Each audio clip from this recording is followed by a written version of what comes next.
Assalomu alaykum, Demet tizimining hurmatli foydalanuvchilari. Ushbu darsda biz bemorning profilidagi shaxsiy va pasport ma'lumotlarini avtomatik ravishda qanday yangilashni o'rganamiz.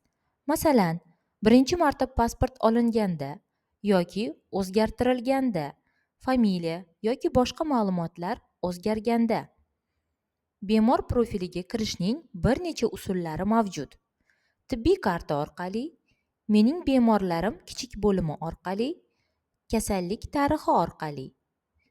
Bemorning tibbiy kartasini ochib, yuqori o'ng burchakdagi 3 nuqta belgisini bosing va bemorning profili bandini tanlang. Mening bemorlarim kichik bo'limida profilni ochish uchun kerakli bemorni toping va profilga o'tish tugmasini bosing. Yuqori o'ng burchakdagi bemor profilida ma'lumotlarni yangilash tugmasini bosing. Shundan so'ng tizim Davlat personallashtirish markaziga so'rov yuboradi va agar bemorning shaxsiy va pasport ma'lumotlari o'zgargan bo'lsa, profildagi ma'lumotlar avtomatik ravishda yangilanadi va muvaffaqiyatli yangilanish haqida xabar paydo bo'ladi.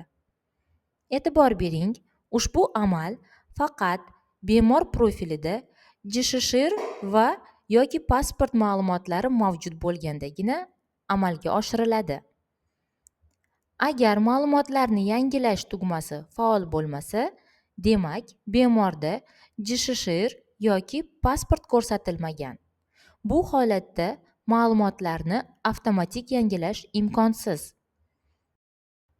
Agar biror sababga ko'ra ma'lumotlarni yangilashning iloji bo'lmasa, bemor haqidagi ma'lumotlarni taqdim etgan holda Demet onlayn qo'llab-quvvatlash xizmatiga murojaat qilishingizni so'raymiz. Tabriklaymiz! Siz Demet tizimida bemorning shaxsiy va pasport ma'lumotlarini avtomatik yangilashni o'rganib oldingiz. E'tiboringiz uchun rahmat!